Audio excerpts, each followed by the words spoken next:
Hello नमस्कार students, हमारे YouTube channel Shri Vishnu classes में आपका हार्दिक स्वागत है। आज हम आपको कक्षा 12 गणित के अध्याय 1 सम्मद एवं फलन इसका बेसिक कराते हैं। ठीक है जी, चलिए समझिए। तो सबसे पहले हम यहाँ करते हैं, देखिए क्या करते हैं। सबसे पहले यहाँ लिखते हैं समुच्चय। तो देखो ये समुच्चय क्या चीज होती है। किन्हीं सुपरिभाषित, वैसे हम पिछली क्लासों में पढ़ चुके हैं 11वीं में। तो किन्हीं सुपरिभाषित वस्तुओं का समुच्चय संग्रह समुच्चय कहलाता है। यानी कि ए कॉमा बी, ये एक समुच्चय ले लिया और ये दूसरा वाला समुच्चय हमने मान लीजिए बी ले लिया। यहाँ पे सी इंटू डी। जैसे अंग्रेजी वर्णमाला के प्रथम दो अक्षर, अंग्रेजी वर्णमाला के तीसरे और चौथे दो अक्षर, तो ये सुपरिभाषित है। तो ये हमारा समुच्चय बन गया। ठीक है जी। अब इन दोनों समुच्चयों का हम कार्तीय गुणन करते हैं। कार्तीय गुणन समझिए। पहले गुणन करते हैं। कार्तीय गुणन का मतलब देखिए, समझते हैं। ए क्रॉस बी, इसको अगर हम करते हैं तो कैसे लिखेंगे। पहले वाले का पहला पद और दूसरे वाले का पहला पद, पहले दोनों, फिर पहले का ही दूसरे से ए और डी, और अगले वाले में आ जाएगा बी का दोनों के साथ, इन दोनों के साथ, यानी बी सी और सी और डी। ठीक है जी, ये बन गया। तो ये एक हमारा इनका कार्तीय गुणन बना। कार्तीय गुणन में देखो ये क्रम से लिए जाते हैं, पहले का पहला और दूसरे का पहला, पहले का पहला और दूसरे का दूसरा, इस तरह से पहले का दोनों से गुणा, दूसरे का इन दोनों से गुणा। तो इस तरह से इसको हम क्या कहते हैं, इनको कहते हैं हम क्रमित युग्म। क्रमित युग्म, क्रमित युग्म, ध्यान देना जरा, इनको हम क्रमित युग्म कहते हैं। अब देखिए ए क्रॉस बी के उपसमुच्चयों के बारे में बात करते हैं हम। ए cross B, A cross B के उपसमुच्चय, समुच्चय। देखिए कार्तीय गुणन में पद कितने, 1 2 3 4।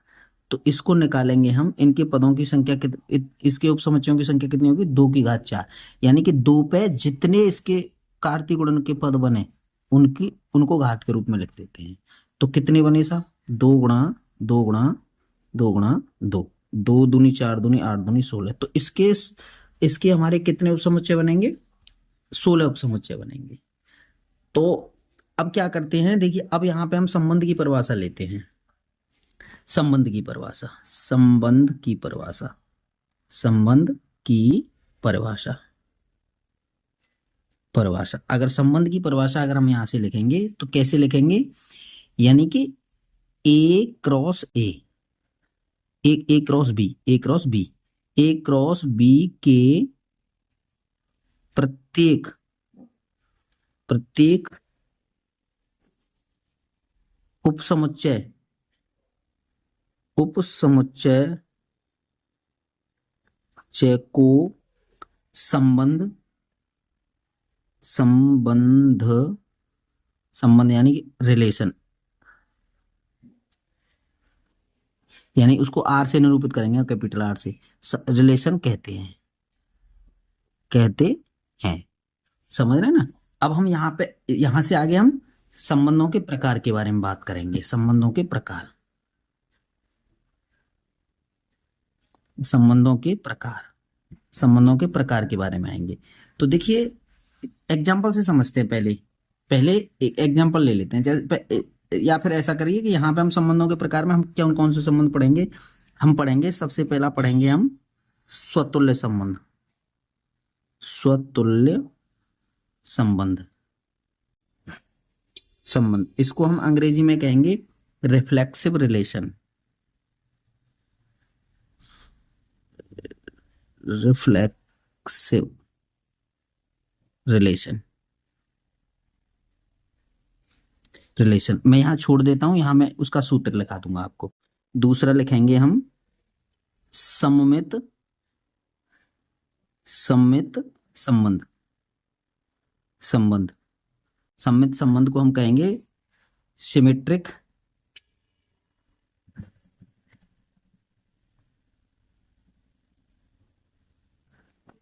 Relation, symmetric relation. और तीसरा लिखेंगे यहां पे हम संक्रामक संबंध, संक्रामक संबंध, संबंध, संक्रामक संबंध को हम लिखेंगे transitive relation.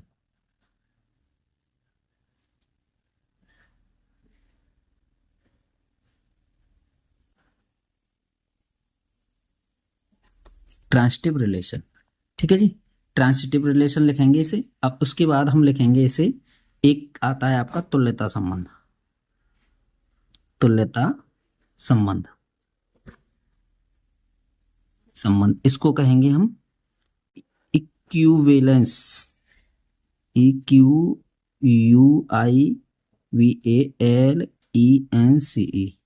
Relation, equivalence relation, ठीक है जी। इस तरह से ये चार रिलेशन हमारे बनते हैं। तो अब ये बनते कैसे हैं, अब इनको सूत्र के रूप में हम कैसे लिखेंगे ये समझिए। तो यहाँ पे हम सबसे पहले एग्जाम्पल लेते हैं। जैसे मान लीजिए हमें समुच्चय दिया है, एग्जाम्पल, सूत्रों के लिए एग्जाम्पल करते हैं हम सबसे पहले, ठीक है। तो यहां से जैसे हमने देखिए समुच्चय लिया, समुच्चय लिया, जैसे समुच्चय ए ले लिया हमने, इसको हमने लिखा कैसे, 1 2 3। अगर हम इसके रिलेशन की बात करें तो मैं इसका रिलेशन अपनी तरफ से ऐसे ही बनाता हूं। मान लीजिए इनका एक का 1 से, एक का 2 से, एक का 3 से, ऐसे करके 1,1 हो सकता है। इन्हीं में से तो पद आएंगे, 1,2 और 1,3, मतलब एक का इन तीनों के साथ होगा। फिर 2 ले लीजिए, 2 पहला पद 2 ले लीजिए, फिर 2 का 1 से, और फिर 2 का 2 से, स्वयं से भी तो होगा, और फिर 2 का 3 से, और फिर नीचे लीजिए 3 का 1 से, और फिर 3 का 2 से, और फिर 3 का 3 से। ऐसे करके हमने ये रिलेशन स्थापित कर लिया। अब हम यहां से सूत्र बनाने की कोशिश करते हैं। जैसे मान लीजिए इसको माने ऐसे, हमको ए और बी के रूप में मान लें, तो हम इस सूत्र को लिखेंगे। देखिए समझिए जरा, सूत्र हमें कैसे लिखना है। सूत्र हमें लिखना है जैसे ए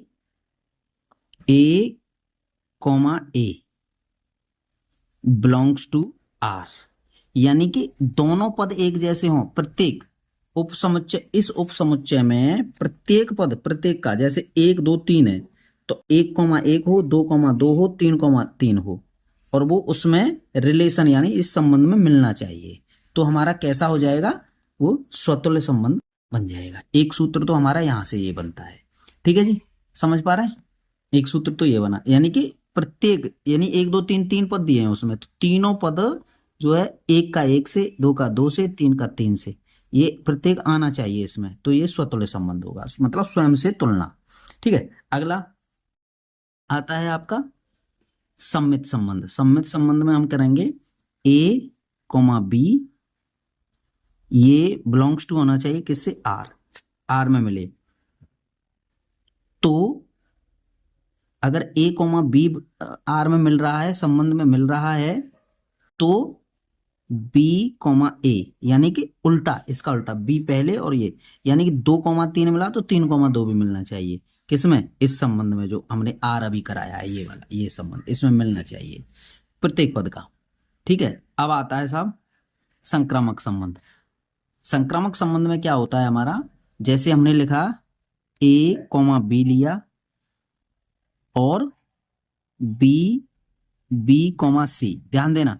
अब हमारा बी और बी ये दोनों मिल रहे हैं, ये किससे मिले, आर, ए कॉमा बी और बी कॉमा सी, यानी एक बी हो और बी सी, यानी जहां से ये बात दूसरा पद खत्म हो रहा है उसी से वही पहला पद हो, और फिर इन दोनों को हटा दो।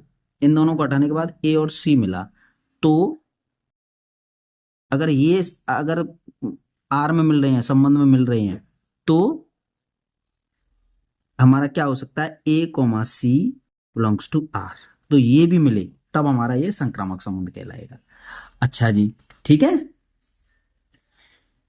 अब यहां पे देखिए, यदि संबंध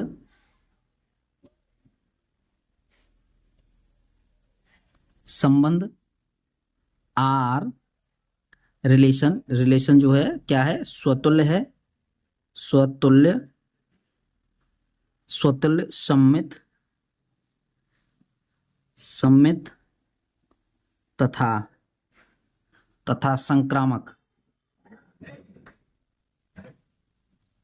संक्रामक यानी तीनों, तीनों हो तो वह तुल्यता संबंध होता है, तो वह तुल्यता संबंध होता है। अगर ये तीनों मिल जाते हैं तो वो तुल्यता संबंध भी कहलाएगा। ठीक है जी, समझ पा रहे हैं? अच्छा, ये तो पहला टॉपिक इसका हो गया। ठीक है, अब आता है आपका फलन। एक टॉपिक अगला वाला आता है फलन, जो आपके इस कोर्स में दिया है उसे अकॉर्डिंग बात करते हैं, फलन फंक्शन। ठीक है ना, फलन के बारे में पहले तो मैं कुछ बातें आपको पहले एग्जांपल लेता हूं मैं, ठीक है ना। जैसे मान लीजिए ये एक वाला मैंने समुच्चय ले लिया, इसको हम चित्र के द्वारा बना रहे हैं समुच्चयों को, है ना। ऐसे लिख लो चित्र, ऐसे या ऐसे लिख लो, एक ही बात होती है। तो यहां लिख लेते हैं हम ए और यहां लिख लेते हैं बी।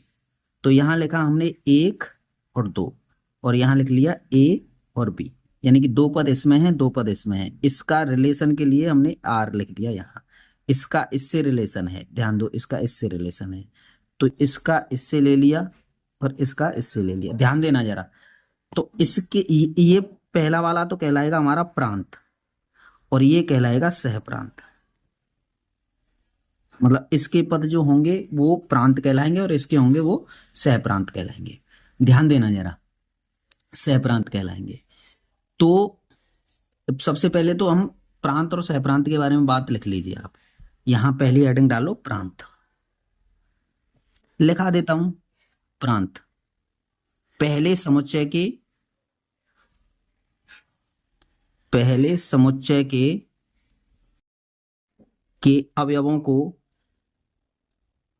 अवयवों को प्रांत कहते हैं, प्रांत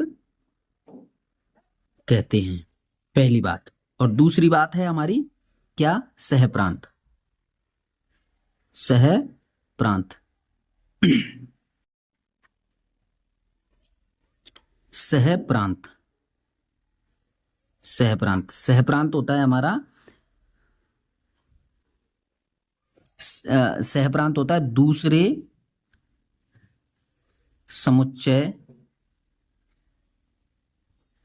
दूसरे समुच्चय के अवयवों को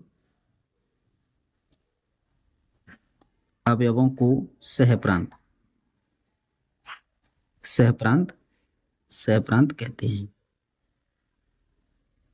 सहप्रांत कहते हैं। समझ गए होंगे? ठीक है जी, चलिए एक शब्द और आता है, तेरा उसे लिख लेते हैं। तीसरा हमारा आता है परिसर। परिसर यहां लिख लेते हैं क्योंकि फिर आगे फिर हमें परेशानी पैदा करेगा। सहप्रांत के वे अवयव, सहप्रांत के वे अवयव जिनका प्रांत से संबंध हो, जिनका अवयव जिनका प्रांत से संबंध हो। मान लीजिए यहाँ पे सी और लिख रहा होता तो सी का इससे संबंध नहीं होता, ए और बी का होता तो ए और बी जो है कहलाते। समझ आया ना? तो इस तरीके से ये होता है। अच्छा, अब थोड़ा फलन की डेफिनेशन ले लेते हैं, ठीक है ना। फलन, यहाँ पे फलन की डेफिनेशन लेते हैं, फलन, क्योंकि फलन से ही तो बात करेंगे हम। यहाँ पे फलन की डेफिनेशन लेते हैं। फलन के बारे में 2 बातें लिखते हैं, नंबर 1 और नंबर 2। देखो क्या क्या लिखते हैं, यहां लिखेंगे हम प्रांत के सभी अवयवों का प्रतिबिंब या प्रतिचित्रण, प्रतिबिंब सहप्रांत में हो, सहप्रांत में हो। देखो फलन होने की पहली शर्त तो ये है कि प्रांत के जितने भी अवयव हैं उसका सबका अवयव सभी अवयवों का प्रचित्रण सहप्रांत में होना चाहिए। ठीक है ना, जैसे यहां से पता चल रहा है हमें, देखो एक का इससे है, इससे ये, इसमें एक और दो दो पद हैं और दोनों का प्रतिबिंब है यहाँ पे, तो इसका मतलब ये एक फलन बन गया। लेकिन दूसरी शर्त और होनी चाहिए उसमें, प्रांत के सभी अवयवों का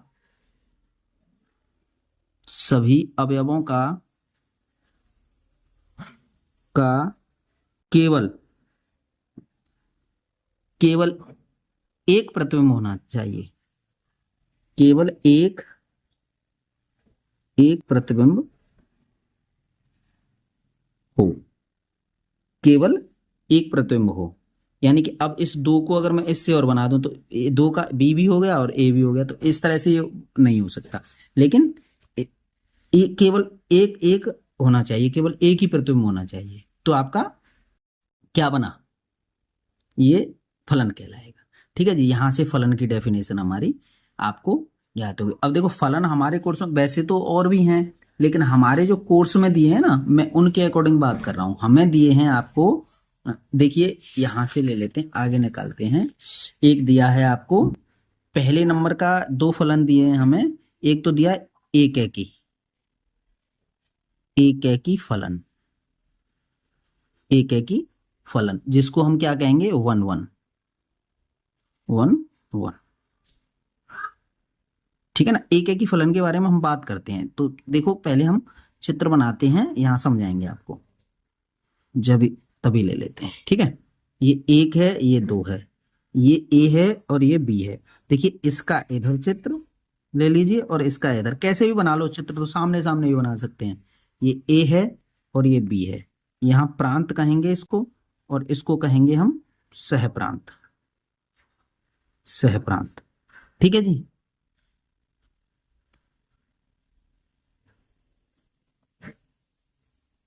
ठीक है। हाँ, तो यहां से हम देखेंगे कि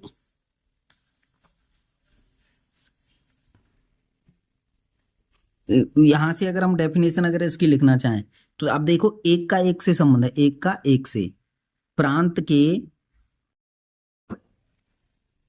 के एक अवयव का, एक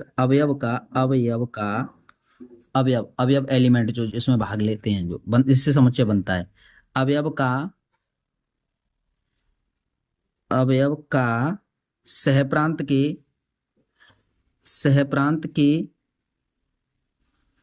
एक अवयव के साथ संबंध हो तो उसे एकेकी फलन कहते हैं। वो एकेकी फलन हो गया, एक का एक के साथ संबंध। आ रहा है ना समझ में, एक का एक के साथ संबंध, वो आपका एकेकी फलन हो गया। अब है आपका दूसरा नंबर है आपका आच्छादक फलन। है आच्छादक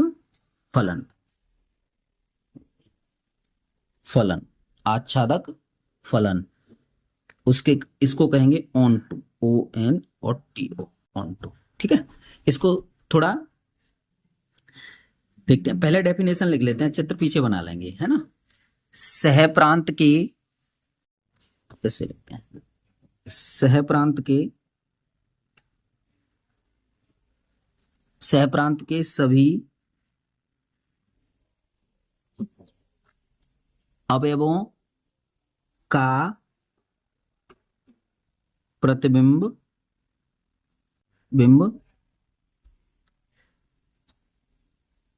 प्रांत में बनता है, प्रांत में बनता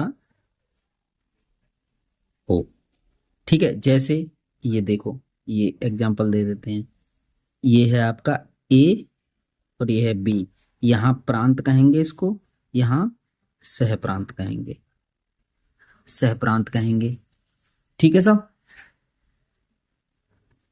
कहेंगे तो देखो यहाँ पे एक ले लो, दो ले लो, तीन ले लो, यहाँ पे ए ले लीजिए, बी ले लीजिए, सी ले लीजिए।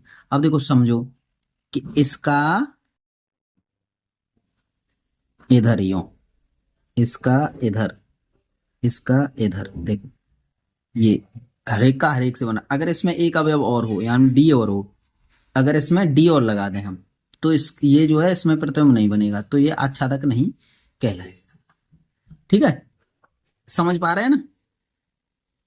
तो इस तरह से आपके कक्षा 12 के फर्स्ट चैप्टर का बेसिक कंप्लीट होता है। ठीक है, धन्यवाद।